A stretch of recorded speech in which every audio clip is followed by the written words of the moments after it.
And I want to say a big thank you to anybody who is joining us on YouTube. Now we like to split the main and the co-mains into their own separate videos. This is still the UFC 249 preview show. And we have got ourselves in our co-main one of the most intriguing and almost bizarre title fights for a long time. Henry Cejudo has long been rumoured to defend his Bantamweight title. He lost his flyweight belt. It was taken off him by the UFC. And there's been all these murmurings over who he could potentially face. Now, most of the people who believe in meritocracy said it should be Piotr Jan, Aljamain Sterling, Corey Sandhagen. The rumours started that it was going to be Jose Aldo, main eventing UFC 250 in Brazil. The lockdown meant that Aldo couldn't compete, so they scrambled around for a replacement, and I don't think anybody on planet Earth would have predicted that it would be Dominick Cruz, considered by many to be the greatest bantamweight champion of all time, but a guy who hasn't fought in the UFC for 3 years. Yeah, honestly, if he just makes it to the octagon, that'll be good enough for me. Because for the longest time I've been saying Cruz is not going to fight again. There's been so many times he's wanted to come back. Something's happened where he just seems to gone. I think it would be an amazing deal. I mean, to put this into perspective, I've got a little few stats about the last time that Dominick Cruz fought in the UFC. Barack Obama was still the President of the United States. Okay. Yep. Leicester City were the Premier League football champions. And Ronda Okay. Rousey fought more recently than Dominick Cruz. That's true. Technicality. By like 20. That is a sign of how long this guy has been out of action. Yet he's been thrown right back into the mix. We've got ourselves another title fight. Bookmakers' odds for this one, they're fairly favourable towards Henry Cejudo. He's a minus 240 favourite. You can get Cruz at a plus 190. First place to start is, should Dominick Cruz be having this title fight? Who else do you want to put him against? Would you like to see that maybe Cruz versus... I think that would be an intriguing matchup if he came back.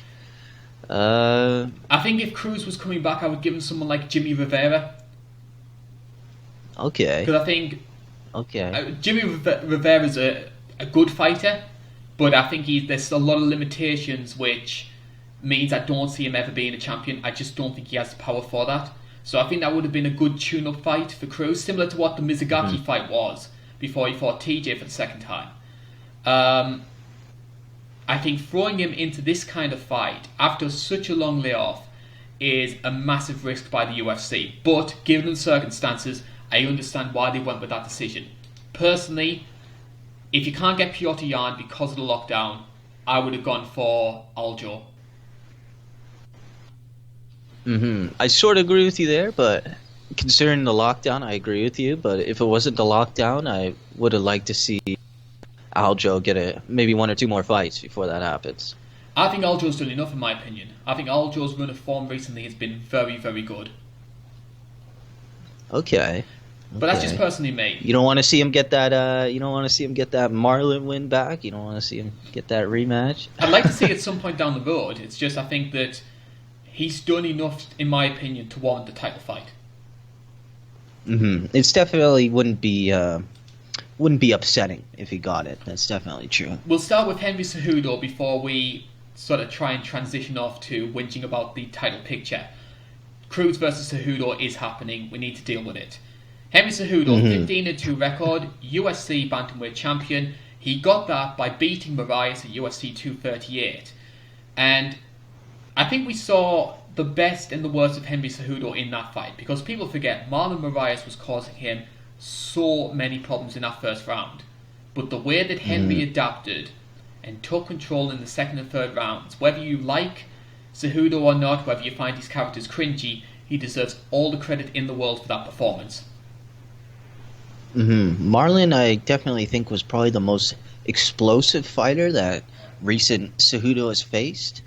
TJ sort of was explosive, but that weight cut Yes. just completely demolished him. So can't really speak about that fight. But yeah, Marlon was giving him a lot of problems in that fight. It's going to be interesting to see if Cruz is going to try that. But Cruz has never really been that type of striker. He's never really been that type of power puncher. So yeah, it's going to be interesting. What have you made of Cejudo's behaviour over the past, say, 12 months? Because he did pride himself on this idea of being a fighting champion, taking on all comers. And almost immediately after he got that second belt, he started chasing the money fights. Now, I understand that from a business perspective, but I think to go from one extreme to another, I think it rubbed a lot of fans the wrong way. Yeah, it was certainly a 180 because he was fighting the right fights. Well, I don't want to say TJ versus Cejudo was the right fight to make, but It's a big name for him, though. Yeah. I mean, he could potentially be on a run here where, if out of his past 4 fights, he's beaten TJ Dillashaw, Mighty Mouse, and Dominick Cruz. Now, a lot of those guys, there's a lot of asterisks next to those fights, but the record books that'll look very, very good. So I understand that from that perspective. Yeah.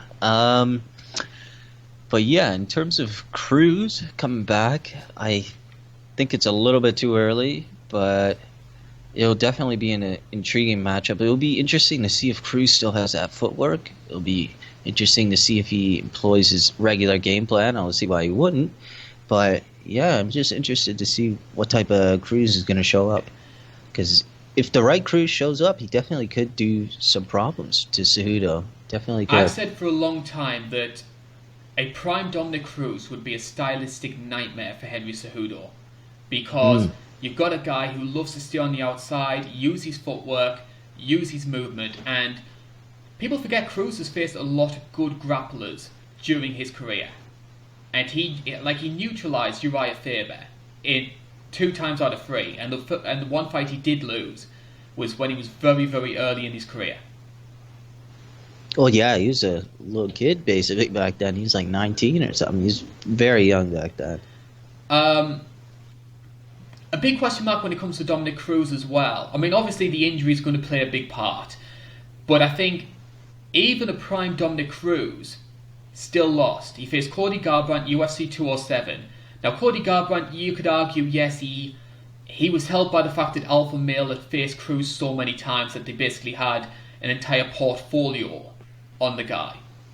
And Cruz and Garbrandt stuck to that game plan and delivered. But there were weaknesses which were shown in Cruz. I don't think he handled the way that Garbrandt got into the pocket, used his power, used his speed. And you have to remember that 4th round, he dropped him like 2 or 3 times in that round. That was an easy 10-8. Yeah, there was a couple times if he jumped on him, he definitely could have ended the fight. He's showboating a lot during those knockdowns. Can we see Henry Cejudo using a similar strategy? Because he knows the game plan to beat Dominick Cruz, but I don't think Cejudo is as fast or as powerful to have the same success Garbrandt did. I mean, people like to bring up, he knocked out Dillashaw and he stopped Marias, but both of those times, those guys were severely depleted. TJ especially should not have been fighting a flyweight. If you look before then... Marlon... Yeah. If you look before then, and you look at Cejudo's fights at bantamweight before he moved down, he had decent striking. He had that sort of like karate, wrestling hybrid style. But he was quite pillow-fisted. Whether that's improved with over the past couple of years, obviously being in the sport a bit longer, I'm not entirely sure, but I question Cejudo's power. Yeah, I sort of knew that he had some power after watching the Reyes fight. That's sort of the first time I sort of took notice of Henry Cejudo when he knocked out Wilson Reyes in that fight. Yeah, Wilson Hayes. That was a brutal knockout. He had that sort of karate style. I remember people were saying he looked a little bit like McGregor's style in that fight. But yeah, I definitely think he's gotten a bit more power over his career. But you were saying both in the Marlon and the TJ fight, they were both pretty depleted. Like Marlon, he got knocked out because pretty much he was just gassed, really. You could see in the throw an egg, and he was telling his coach he just had no more energy left. He was just basically fatigued. So, yeah, Cruz doesn't really fatigue, though.